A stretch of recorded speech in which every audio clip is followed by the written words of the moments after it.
The Early Church by Norbie, Chapter 9. Do you need a chapel? In many lands where Christianity is nearly extinct as a vital force, beautiful cathedrals tower. Vast sums were spent erecting monuments of stone while spiritual life flickered and died. It often seems that the more magnificent the building, the less vibrant life one may find. Can an elaborate building often be a compensation for an unwillingness to live zealously for God? We give money rather than life. What did the early church do? There are no rules about buildings in Scripture. The early church was flexible and adaptable, determined to survive in every environment, therefore, its externals were minimal, quite different from the beautiful and elaborate temple service. The apostles and early converts used whatever means were available to further the work. The temple was a natural meeting place, excellent for proclaiming the gospel of Christ to large numbers. Crowds of people thronged the place. The Christians met daily in the temple for preaching and teaching, Acts 2 verse 46. However, they needed a different arrangement for remembering the Lord in the breaking of bread and for fellowship. For this they split into smaller groups in homes, breaking bread from house to house, Acts 2 verse 46. The church in Jerusalem was soon scattered by persecution, Acts 8 verse 1, and the Christians carried the good news wherever they went. To reach outsiders, to evangelize, they used public buildings. The synagogue was first used. Here was an audience schooled in the Scriptures, waiting for the Messiah. These deserved to hear first, Acts 13 verses 5 and 14. In most cases some believed and formed the nucleus for a new church. In time the Jews who disbelieved rejected the Christians from the synagogue and they began to meet in homes, Acts 18 verse 17. Where else could they go?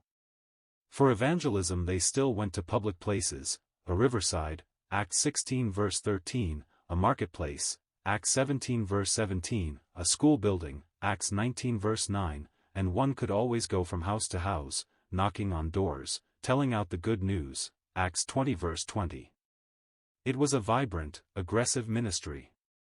They had no building in which to hole up, constantly they were in the stream of life. For their fellowship, worship and teaching they met in homes.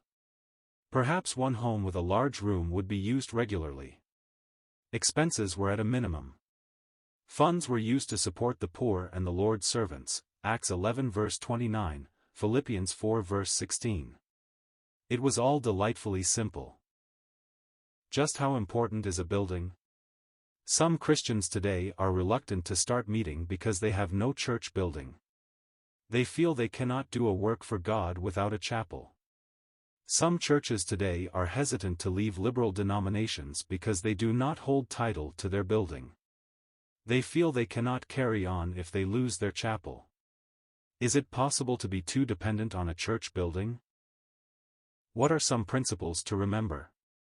We must remind ourselves that a church is basically people, an assembly of believers. A building is only a tool. The early church used whatever tools were available. Perhaps the church today is too rigid in its approach. We like to withdraw into our beamed chapels and let the world go by. If people are curious, let them come in. Secondly, there is the matter of stewardship. Are we putting too much of our income into wood and steel and too little into men who proclaim the word?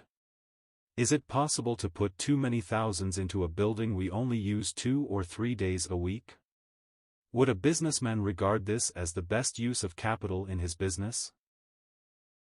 Perhaps our conscience is a little uneasy at times as we sit in our padded pews, admire the warmth and luxury of our wood paneling and hear a missionary tell of the heathen who have never heard. Oh well, the Lord deserves the best. Another principle to consider is that the building should be conducive to fellowship. More and more denominational churches are stressing this. Semicircular or circular auditoriums with a table in the midst are being used. Why? Because the face-to-face contact is seen as important to fellowship. Nearness to one another and to the speaker, intimacy, are being stressed. It is a good trend. What are some practical possibilities for a beginning church? If land is reasonable, an assembly may be able to buy and to build rather quickly. A modest chapel may be considered a wise investment, especially if no adequate rentals are available. If the assembly is alert and active, the building may be used several nights a week.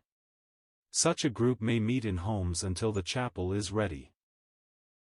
Increasingly though, especially in urban areas, it may be difficult or impractical to acquire your own building.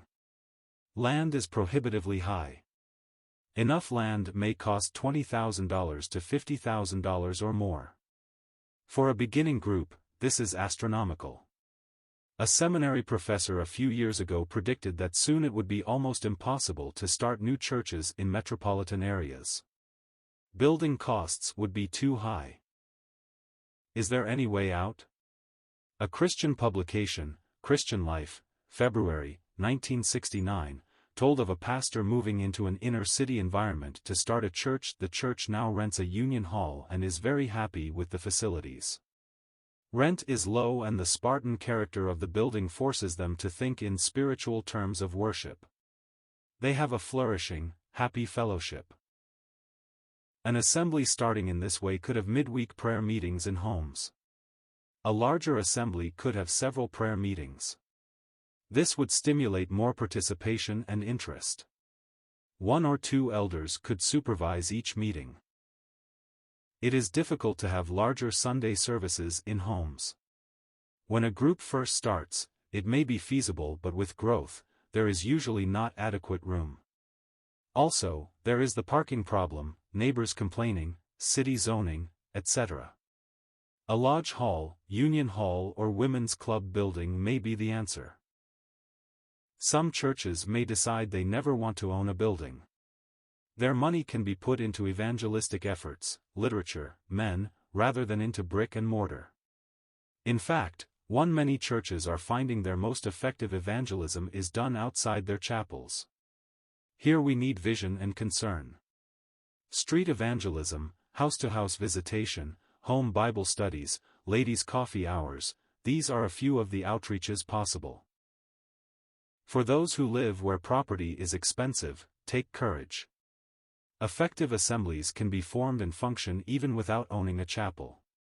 This may even be a blessing in disguise. Such may be forced by circumstances to more creative and effective efforts in evangelism. God is able.